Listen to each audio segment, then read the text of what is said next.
Good afternoon guys and welcome back to my channel. So firstly, I have no makeup on. To be honest, I'm just gonna sit here raw, like be myself, no makeup, trackies, baggy jumper, and basically have a chit chat about my whole bulking experience for the past 9.5 months. Please excuse me, I'm a little bit croaky in the voice. I've been talking a lot lately. So I put up a question box on my Instagram story. I'm going to leave my handle here. And I basically just said, fire away any questions that you want to know about, obviously, my bulking experience. I have gained 15 kilograms plus, I can't remember, I think it was like 15.3 in total. And now I'm in week 1 of my cutting phase. Obviously, I will say this is for a bikini competition prep, so please do not copy any of my calories, macros, training, etc. This is obviously personalised to me and my goals of that. Obviously, it's not like a normal lifestyle diet. So I think let's get straight into the video. Please remember to hit the like button, subscribe. Let's get straight into it. So the first one, obviously this is quite a generic one. As a beginner, should you be bulking or cutting? Now this is obviously quite a hard one because firstly, I don't know enough about you. I don't know enough about anyone unless I have a full in-depth kind of questionnaire and detail about yourself. But what I will say is obviously it depends on your starting point. Like it depends where you are with calories. For example, if your calorie intake is incredibly low, then I would probably suggest reverse dieting. Get your calories to a really good point, because obviously if you're eating so low for a prolonged period of time, you will not be progressing. But then on the other hand, if you have a significant amount of body fat, there is that chance that you probably need to cut first before you head into a bulk, to keep the fat gain minimum and to obviously push your physique to where you want it to be. So it's kind of hard to answer that kind of question, just because everyone's starting point is so different. For me, obviously, I had just done 8 weeks, I think it was like 8 to 12 weeks of dieting at the start of 2020. That was for a bikini competition prep. So I was 8 weeks out at the time. It had to be cancelled, obviously, due to COVID. I was weighing 66.9 kg at that point. That was my lowest weigh-in. And obviously at that point, for me, I am 5'10", 66.9 kg isn't sustainable. It's not like what I could sustain on for the whole rest of my life. And the calorie-wise, I couldn't sustain on what I was eating. So we had to reverse diet me, and then obviously I wanted to grow, so we pushed me into a calorie surplus, which is what I've been doing, which is bulking. So yeah, like I said, it's basically just dependent on your starting point. Everyone is so different. We have clients come to us that are eating a significantly low amount that we then need to push their calories up gradually, reverse diet them, get them to a healthy point, and then we decide where we want to go from there. So I hope that kind of answers that. It's a really hard question to answer because, like I said, everyone is so different, but that's kind of like a generic answer. Okay, so moving on, the next question, and then this is another one that is so popular.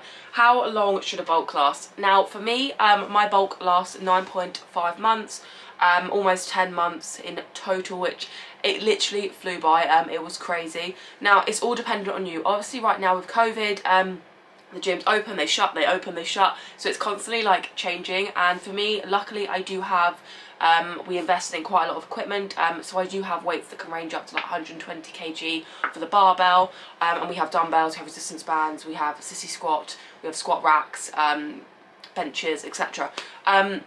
So realistically, it does depend on obviously your equipment, where you are right now in your phase. For me, I knew I wanted to go into a show for 2021, so my first show is June, and I wanted to leave myself a significant amount of time, because the longer I leave myself to have this cut, it means the less kind of stressful it's going to be and the less intense it's going to have to be. Because for example, say if I allowed myself like 12 weeks, it's going to have to be harsh, and it's going to have to be not as an enjoyable process, because it's going to have to be so intense in terms of cardio, cutting calories, etc. Bearing in mind that's obviously not a lifestyle diet.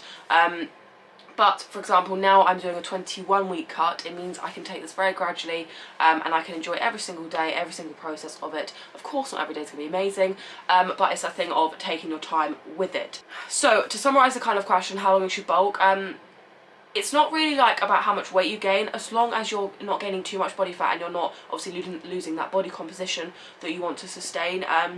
For me, I kept in a really, really good shape, and I'm really happy with my shape. Not too much like fat gain. Obviously, of course, I've gained fat. I think I've gained like 5 inches around my waist, and my glutes have grown a significant amount. So has my whole physique kind of thing. It's grown. I'm really happy with how far it's grown. It's kind of playing it by ear for how far you want to take your physique, and also how much you can eat on, obviously, a good like amount you can eat. For example, me, 3,950 was a really good amount.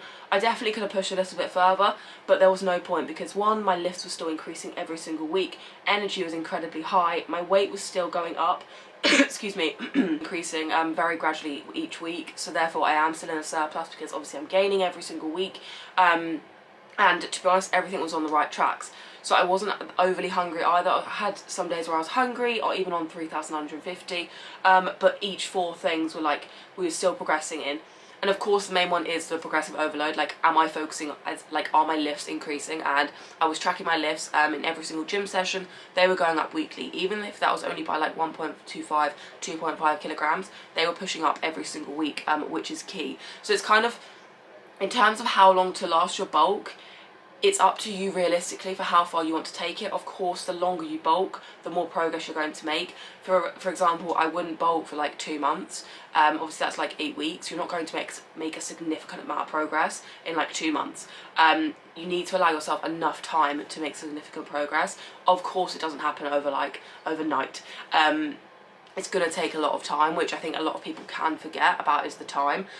So you just need to do weekly check-ins with yourself, do your photos, do your measurements, do your weight, track your lifts. That's very important, and factor eat, like, keep an eye on every single factor of that. Now, I think this is a really good question, how to bulk on a budget. So Harv and I, we actually shop at, where do we shop? Lidl or Aldi? I always get the two confused. We shop at one of those two, just because, one, it's cheap, the meat is so much cheaper, and I actually really like the quality of food. We then sometimes treat ourselves and go to like Sainsbury's or something when, for example, I want like Square bars, or like I want the brand of Square bars, because unfortunately, like, all these Square bars just do not live up to the scratch of the real Square bars. Like, they just can't top it. But yeah, shop at Aldi, shop at Lidl. Of course, it depends where you are in the world, but to be honest, I think Lidl and Aldi are pretty much worldwide, I think. But for example, I would have, obviously with meat, it can be more expensive, but have your choice of meat. So for example, because I have higher fat, it meant I could have the 10% beef mince fat, and it meant I didn't always have to have the lean beef mince. Obviously, of course, lean beef mince is more expensive, so I sometimes opted for the higher fat mince, which is absolutely fine. We then had chicken. We don't ever really have fish. Of course, that is a bit more expensive. I always find it goes out of date, and it's obviously lower in calories, and obviously I wanted higher in calorie food, so for me beef mince was always the way forward. Or burgers, I absolutely loved burgers, but I think the main thing is going into a shop with like a shopping list. Harv and I every single week have a shopping list that we pretty much go by. It's got things like bagels, it's got things like pita bread, wraps, all the meats we have, like all the toiletries kind of thing. So we always have the same things. So for example, maltodextrin for me, from MyProtein, if you don't know what it is, it's basically a carb supplement. It has no fats or no protein, it's just purely carbohydrates, and I have that every single workout, like every single training day, and it used to help me get in around 50 to 100 grams of carbs, and that was around like 400 calories. Easy. Drunk it, and it's so cheap because obviously MyProtein have a lot of sales a lot of the time, and I think that was like £7 for like a 1 kg bag. Don't quote me if I'm wrong, but I think it's around that when it's on sale, so it's incredibly cheap. So you just have to be wise, you need to plan ahead, and to be fair, our food shop, I think, was like, we go for a food shop every single week. I think we spend like £80 to £100 a week, which I personally don't think that's that high, and obviously that bad in terms of how much we eat. We both eat quite a lot of food, like quite high calories, so it's kind of expected when you are eating that much food. And I wouldn't have a meal plan, I would just make sure you're planning your meals ahead as well, just so you have a rough idea. So for example, if you go back to my 4 days of eating on my Instagram, I literally eat the same things. If you compare them all pretty much every single day. Always a MyProtein cookie. I always have pasta at least once or twice every meal, like every day, sorry. Bagels are always in there. I always have beef mince probably twice a day. protein shake. I have stopped having the protein shake now, although that is a very good way of getting protein in if you're struggling, just because of my skin, and it's helped my skin a lot. For me, I was having like 2 to 3 scoops a day. Now I've literally am having none, and I found some really good effects on my skin. Yeah, that'll be a different kind of topic, because otherwise I'll be off on a tangent. A highly asked question is always about bloating, so I'm going to kind of summarise the questions, and because there's so many about this. So, did you experience bloating or find certain foods that can cause that? Tips for good digestion. The thing with bloating is that there's kind of 2 things, because either you're bloated or you're full from food. Now, a lot of the time people, when they've eaten food, they go, I'm so bloated, when realistically you're just full from eating food. So of course when you wake up, you haven't eaten for 8 to 10 hours, roughly, depending on how long you sleep. So your stomach is flat, whereas after you've eaten a meal, say, your stomach is full, so it's going to look bloated, as people say. For me, when it's the time of the month, I'm very bloated. I've posted about this before. I do look like I'm 6 months pregnant.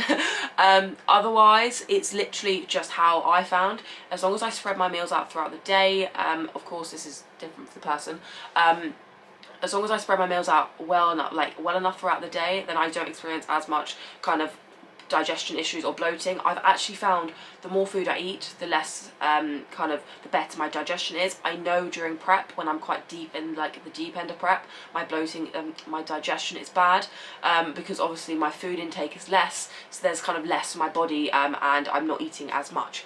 Whereas when my food is so high, my digestion has never been so on point, and this always shocks people. People are always like, your digestion must be shocking, when realistically my digestion is the best it's ever been. And at uni I always struggled with digestion, I think because realistically I was probably under eating, like I wasn't eating enough without realising at uni. I was happy, but I wasn't eating enough, and I had quite a lot of digestion issues. Whereas now I'm eating more than I ever dreamt I would have, and my digestion is the best it's ever been. So I think the main thing for me that has like obviously helped, person dependent, is I roughly have around 5 to 6 meals a day. It depends like kind of what the situation is. I always have breakfast, and then I'll wait like 2 hours, have another meal, wait 2 hours, 2-3 hours, have another meal, 2-3 hours, another meal, 2-3 hours, another meal.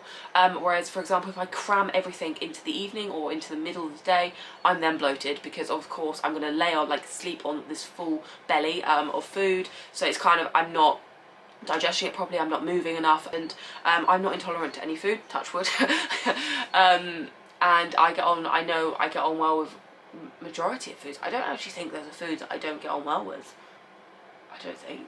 Like I said earlier, I keep my foods pretty much similar, so I always eat pasta, always eat rice. I don't eat that much potato, to be honest, when I look at it. Bread, I always eat bread and bagels, because I really enjoy that, just because I enjoy that food as well. So yeah, that is pretty much that. I think I've gone on a tangent about my digestion as well, but literally my digestion is the best it's ever been. Let's go on to my macros and calories. So, was your macros the same the whole way through? 25, 50, 25. So I'm assuming you mean 25 protein, 25 fat, and 50 carbs. So no, they weren't. This is going to take me back so many months now. So what we did, I'm going to have to think right back now. So when I came out of prep, of course, I was 8 weeks out. I was on 1600 calories. Please do not copy that. I know I'm 5'10". That was not sustainable for me to stay on, but it's for a diet for a bikini competition. And of course, that is the extremes of dieting.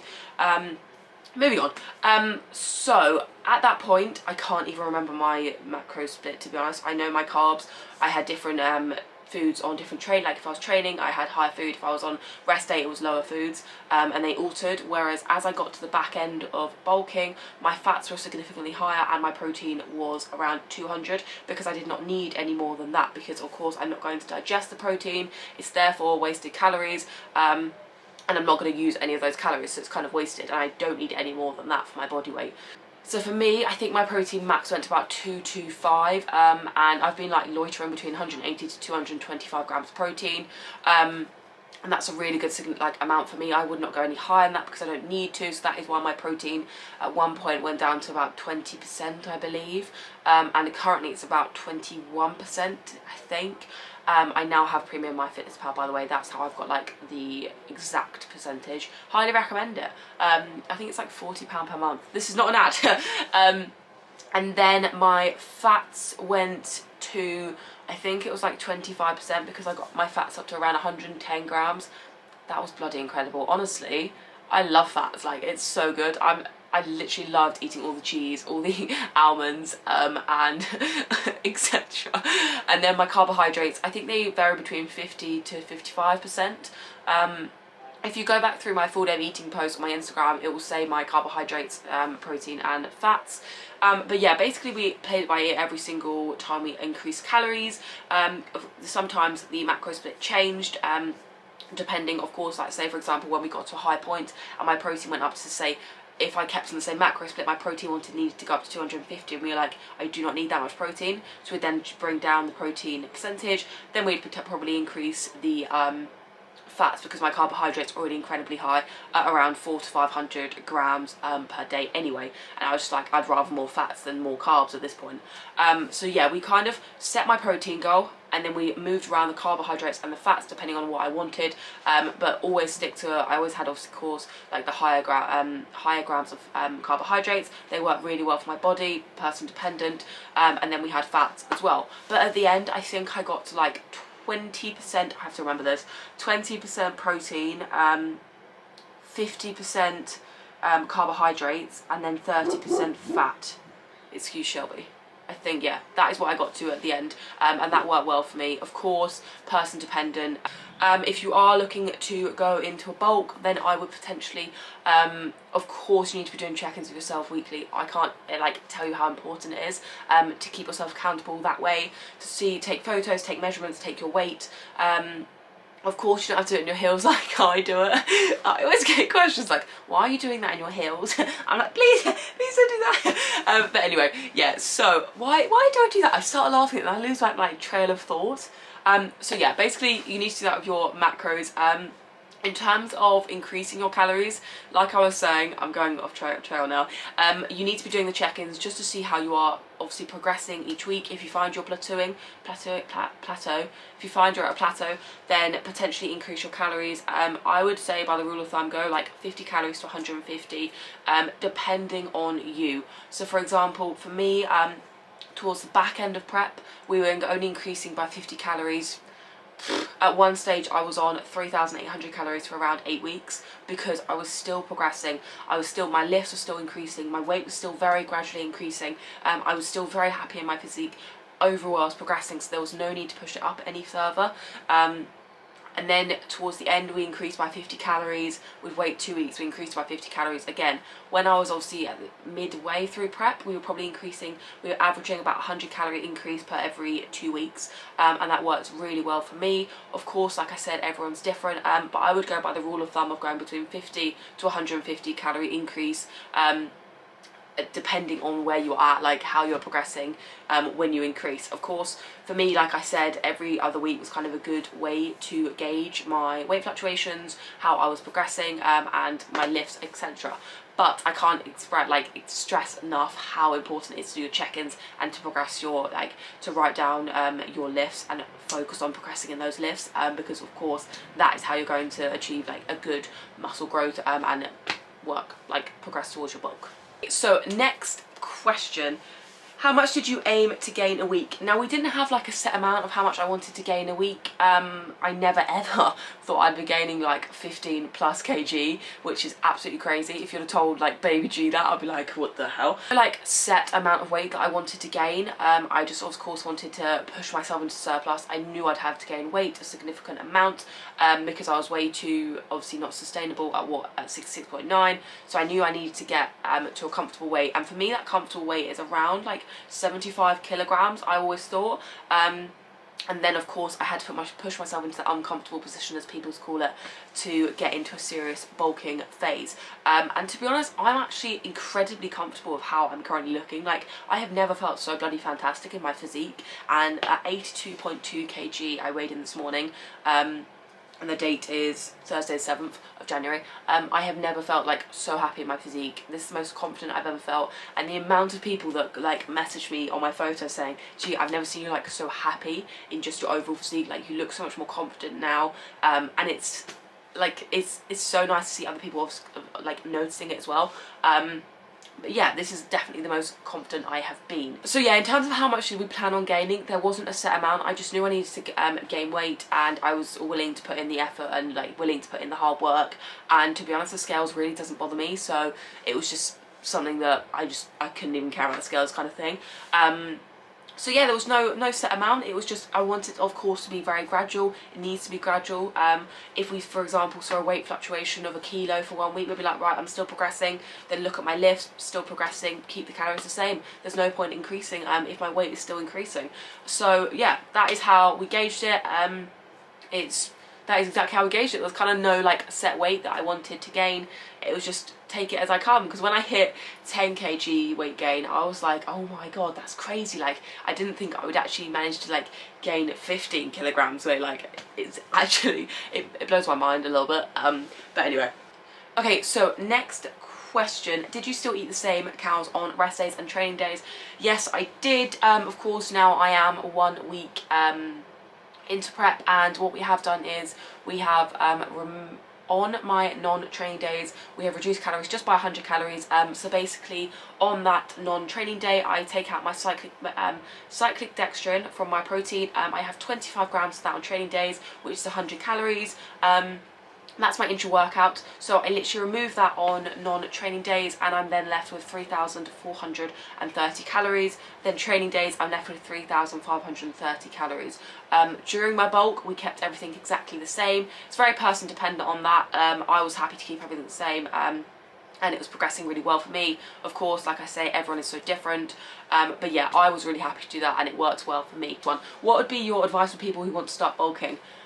So firstly, it's one that many people overlook, is the time. I cannot stress enough how it's going to take time. You're not going to see, for example, your glutes shoot up 5 inches in like a couple of weeks. It's not going to happen. It's going to take a lot of time and a lot of consistency, which is something that people do not realise. For example, when I get some nasty comments about things, I'm like, I don't think you realise this has taken like 9.5 months of a lot of consistency. In the total of 9.5 months, I've had about 2 or 3 weeks off of tracking, off of hitting my calories. That includes Christmas. I didn't even do anything on New Year's Eve. I stuck to the same calories. And that includes 2 holidays. I took those off of tracking. I took them off of training. So that's 2 weeks in total for 2. I went to Mykonos for a week and Crete for a week. Completely off both of those. I just enjoyed 2 whole weeks. No tracking, no training, just enjoying life. And then around that I've had a couple of days, obviously here and there, where I've just gone, no, I don't want to track. And outings, of course, when COVID was a little lenient, like when we were allowed out, I had a couple of days as well off. In total, it's literally about 3 weeks out of the 9.5 months that I've had off. So yeah, consistency is going to be key, and that time is going to be key. I think when I put up my transformation photos, it's proof that it's going to take a bloody lot of time, and that's something that people do not realise. Something else I would say is you need to be organised. Food is going to, of course, it can take a lot of time to eat all the food, for example, and that's why you need to be organised. You need to plan ahead, you need to plan your meals the day before. That is pretty much also why I keep my meals pretty much identical. I kind of alter my snacks. So for example, like I'll have a Reese's peanut butter cup in one evening, or I'll have a Marmite bagel a different evening, depending on how I'm feeling. But I always plan the night before. It's just easier. It means no stress the day. Like for example, today I'm not stressing about food because it's kind of already planned. I don't need to waste my time doing that. Another one, track your lifts. I can't stress it enough. Like, you need to be tracking your lifts, you need to be making sure your form is on point, you need to be making sure you're pushing those weights up with correct form, focusing on tempo, like focusing on not rushing the movement, really just focusing, even if that means having extra, you need extra rest days. I went down to 4 training days, because for me recovery was key, and I wasn't recovering enough from just 2 rest days a week because my training was so intense. So we went down to 4 training days a week, 3 rest days, and recovery was on point. My training was literally progressing, like I was shocked. I've never been able to lift so much, and it was so it's so exciting to see all the weights go up. So what have I said? Time, consistency, track your weights. You need to be doing check-ins, that's just a general thing. organisation, I said, you also need to have a good starting point. Now this is something that people do not realise. You do not want to be starting a bulk if your body fat percentage is incredibly high. Now this doesn't mean you need to go and get your body fat tested. I've never done one of those body fat, I can't remember what they're called, like, you know, in the gym when they have the scales. I've never done one of those measurements. It's simply just going by like my photos, my weigh-ins, etc., and seeing how my body composition is. I was in a really good spot. Of course, you do not need to be that lean. You just need to be at a good spot that you can gradually start to push calories up, and you're not going to gain excess fat that you do not want. I think that's kind of summarised my key points. But just allow it enough time, like, please allow enough time. Something you could invest in is a coach. To help you along the journey. It just takes away the stress, which is exactly what I did. It just means you do not obviously then have to worry yourself. They can take the reins. You just eat the food, you just do the training, you just do what they say, and life's a lot easier. But anyway, yeah, so I would say that's something to consider there. But yeah, that is my points. Also enjoy it. I did the if fit your macros approach, so as long as I'm hitting my calories, my macro, my protein, carbohydrates and fats, and as long as it fitted in that, then I could eat it, kind of thing. And that worked so well for me. Like, I think it's such a good approach. We do not need to be following a meal plan. Of course, when I'm at the deeper end of prep, I will be following a meal plan. Okay, so, oh, my lighting's gone weird. Okay, so how did you choose 3,800 / 3,900 for your calories stopping point? It wasn't kind of just like we chose it. It was just realistically, I knew I was coming to the end of 2020, and I knew I wanted to compete in 2021. So it was kind of, I wanted to set myself like enough time, like I said earlier, to allow myself to cut. And I'd done 9.5 months. I was really happy where I was at. I feel like I've grown a good amount of tissue, etc., and yeah, I was just really happy. So I was like, okay, we'll stop there. There was no like reason why we stopped at that calories. It was just down to circumstances, pretty much. Question, I think I'm running out of battery. What are your top fave high calorie meals? Okay, so I always have spaghetti bolognese with cheese. I usually have around 200 grams of pasta, that's uncooked weight. That is like my highly asked question on Instagram, I swear. With mince, I'd have probably 10% beef mince, around 150 grams per meal to 200 grams. Then cheese, I'd have probably around like 50 grams of cheese. And then I'd probably have like peas in that. So that probably like was around 1,000 calories. I remember at one point I was having a protein shake that was worth like 1.5k calories. It had oats in it, peanut butter, milk, some kind of fruits, banana I think usually, and then protein powder and creatine I usually put in it. And yeah, that was that was interesting. I can't really drink any of those now because I'm just like, but yeah, so that was that. However, I would recommend like splitting your meals up, making sure you're of course like spreading out enough throughout the day so you can digest it all correctly, and you're kind of not putting like too much stress on your body to digest it all very rapidly, kind of thing. But yeah, that was probably kind of pasta is my like go-to, which is, I'm so boring like that. Yeah, that's pretty much it. Or I'll tell you what I would have was, I don't know if anyone else has this, like chili con carne in wraps. It's so good. So you have, of course, beef mince again, of course the chili con carne sauce. The sauces help add the calories up. Then I would have rice. I'd have packet rice, a whole pack. Then I would have 2 to 3 wraps. I would then wrap the chili con carne and rice in the wraps. Voila. Chef. Oh, and cheese. Chef G. Okay, so next question. This is an interesting one. Why do other influencers, ones who are generally fit, never seem to bulk, but some like you do? So every influencer is kind of different. Everyone's at different like stages. Not everyone wants to bulk, which is completely fair enough. I have friends who never bulked. They never want to. They're fitness influencers. But it's kind of not their thing, like the whole bulky thing, they don't want to. They're happy in their physique, which is absolutely fine. It was just my choice to do it. And of course with competing, I know a lot of influencers, of course, that do not compete.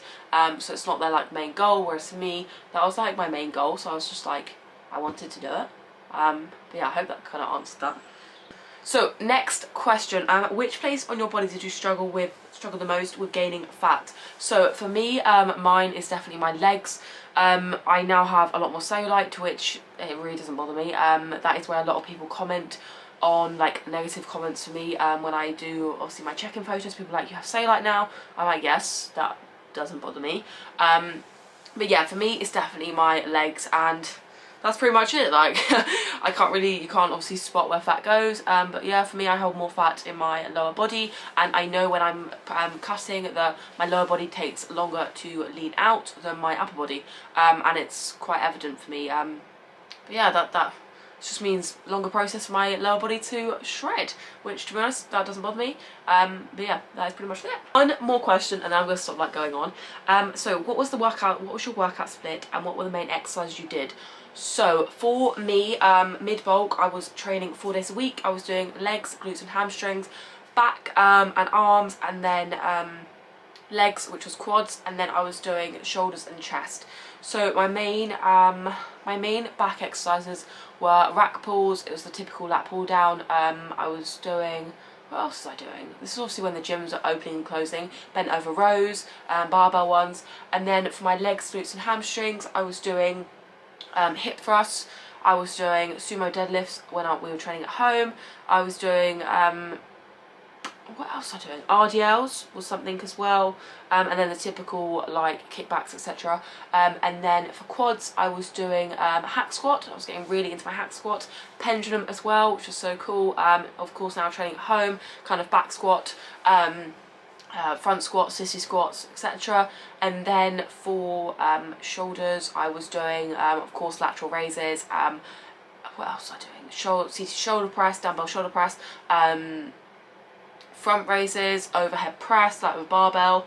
The list could go on. But yeah, if you go back to my workout videos, you will see on my page, you will see all my workouts that I was doing. Of course, I also have a workouts by GLJ. I'll leave it down here somewhere. That is basically where we just upload free workouts for you guys.